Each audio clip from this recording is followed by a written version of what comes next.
Well, thinking about 1744, um, the notion that God the Father and the Holy Spirit is Divine Mother, you could say wisdom, you could say, as in John's opening gambit in John's Gospel, all things were made by him, and without him was not anything made that was made.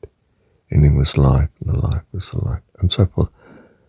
That it's the Holy Spirit that is the creator, is the feminine, and she comes up with the creation, the world.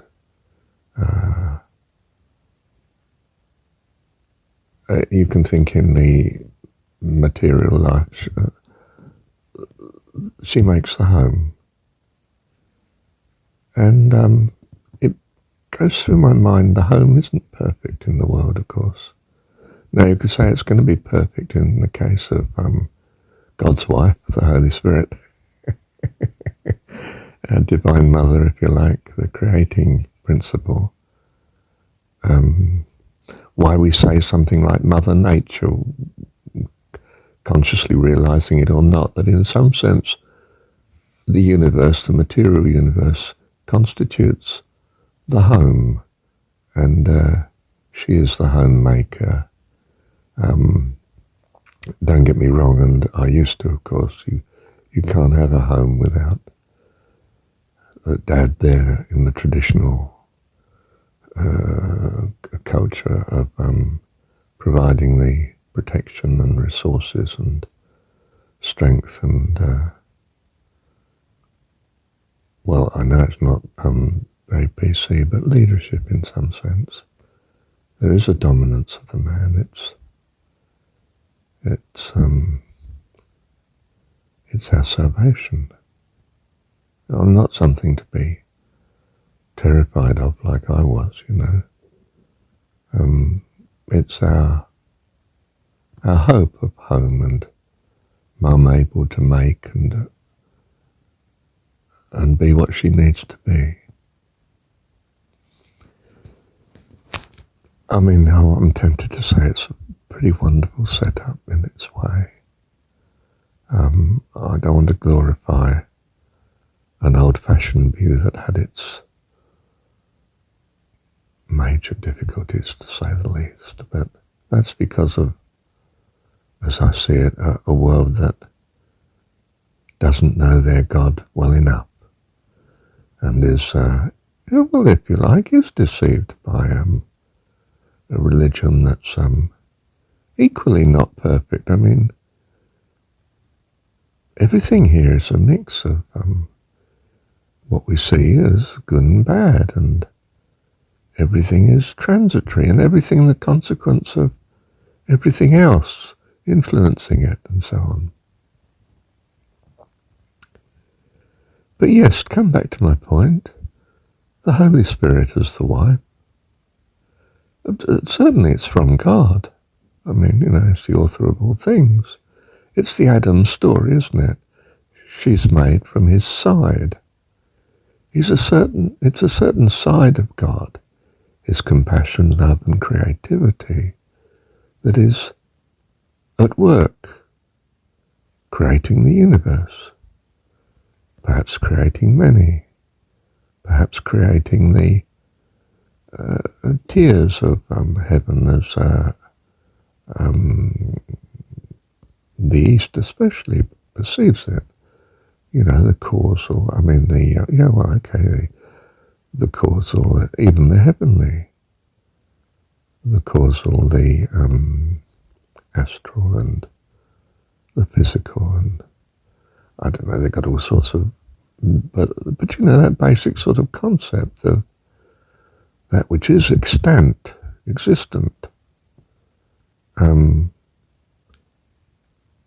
is of her making. She is wisdom, in other words. She is the blueprint on which she's working. You know, I mean, it's of God, isn't it?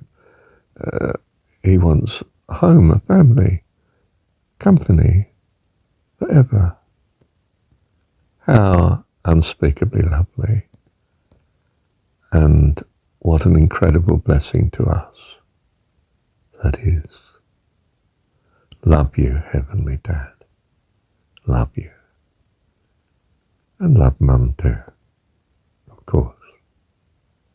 Of course. Of course. Thank you, Heavenly Dad. You see, it's not an inferiority to be any part of God's kingdom, I was going to say, his whole. And really everything is his kingdom. There is no being other than of him. So I choose to believe.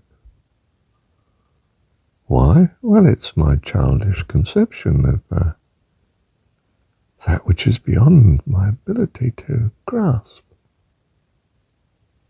It's what you expect the child to think, isn't it? Thank God. And so they are able to grow up into adult life in some sort of harmony with the home they're in. It's just that our home is heaven. And we're at school. It's a bit tricky at school, which is why Mum's so concerned when she dumps the kiddie at the school in the morning. And really, we would be much better if we're homeschooled by the love of Mum, who teaches us all things, including the reality of God to her.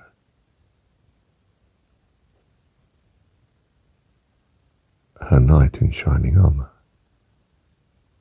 if we think of it in worldly terms. She gives, ideally, a very good report of him. My mum didn't. She could say some things good about him, that he was faithful and true. He would keep his word. And he did provide. Didn't provide enough, of course, because he could provide much more, and he spent much too much on himself. In other words, yeah, it wasn't a perfect setup. But I bounce back on that and say, but it was a perfect setup. It achieved God's grand purpose, which is to add to his family. Another one, Marshall.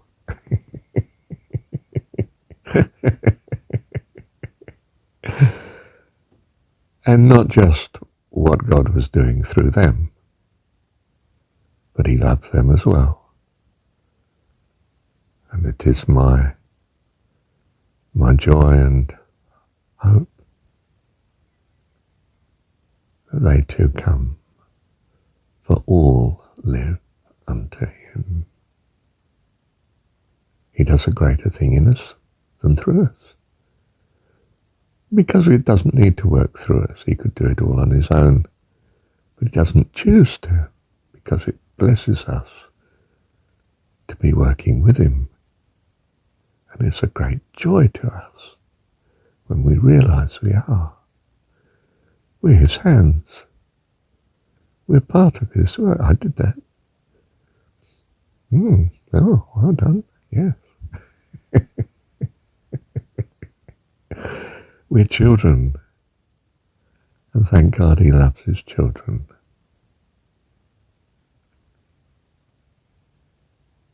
So, my difficult beginnings, tremendous blessing. From it, I sift what I value and steer towards such with all my being. And that's the whole point of this